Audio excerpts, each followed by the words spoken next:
আসসালামু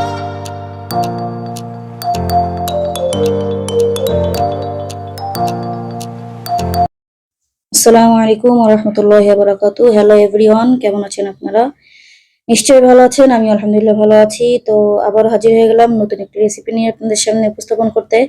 তো চলুন রেসিপিটি দেখে নেওয়া যাক। তো প্রথমে আমি একটা কড়াইতে আমি সরিষার তেল নিয়ে নেব। আর একটা কথা বলতে চাই, সেটা হলো সরিষার তেল দিয়ে যারা যারা রান্না করেন অবশ্যই সরিষার তেলটা সুন্দরভাবে জাল দিয়ে নেবেন, যাতে করে তেলের থেকে যে সরিষার তেলের একটা আলাদা স্মেল আছে এটা তরকারিতে থাকবে না। তো আমি এখানে একটু বেশি করে পেঁয়াজ কুচি নিয়ে নিয়েছি। পেঁয়াজ কুচিটা আমি পরিমাণে একটু বেশি দিব।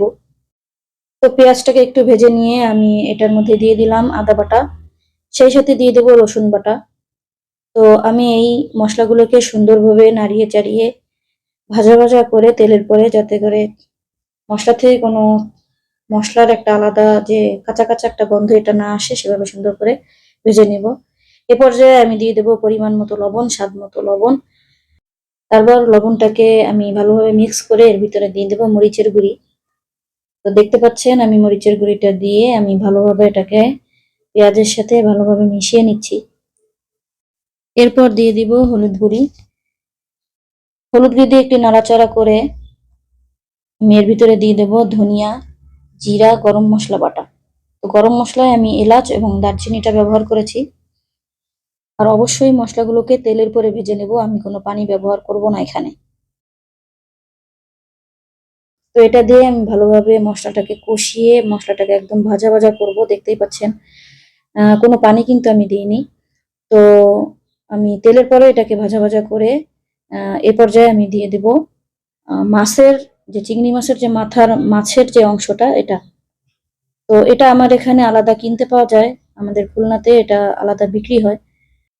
তো এই মাছটা থেকে পর্যাপ্ত পরিমাণ পানি বের হবে, যার জন্য আমি মশলাটায় কোনো পানি ব্যবহার করিনি। মশলাগুলোকে তেলে করে ভেজে নিয়ে আমি মাছটা দিয়ে দিয়েছি, কারণ মাছ থেকে যেহেতু পানি বের হবে সেহেতু আলাদা পানি দেওয়ার কোনো প্রয়োজনই নেই। তো এই মাছটাকে ভালোভাবে একটু ঢেকে দিয়ে রান্না করে বারবার নাড়াচাড়া দিয়ে এটাকে ভালো করে রান্না করে নিয়ে আমি তারপরে এর মধ্যে দিয়ে দেবো চিংড়ি মাছের মাথার ঘিলু। তো ঘিলুটা দিয়ে আমার কাজ থাকবে শুধু এটাকে অল্প আঁচে বারবার নেড়ে চেড়ে রান্না করে নেওয়া। যখন ঘিলুটা একটা সময় পানি টেনে যাবে, এরকম তেল উঠে আসবে, তখন এটাকে অল্প আঁচে আবার ভালো করে ভাজা ভাজা করে নিলেই হয়ে যাবে আমার চিংড়ি মাছের ঘিলুর রেসিপিটা। তো এতক্ষণ আমার সাথে থাকার জন্য আপনাদের সবাইকে অসংখ্য ধন্যবাদ। এভাবেই ভালোবেসে পাশে থাকবেন। যে যেখানে থাকেন ভালো থাকেন, সুস্থ থাকেন, এই দোয়া করে আজ এখানে শেষ করছি। আল্লাহ হাফেজ।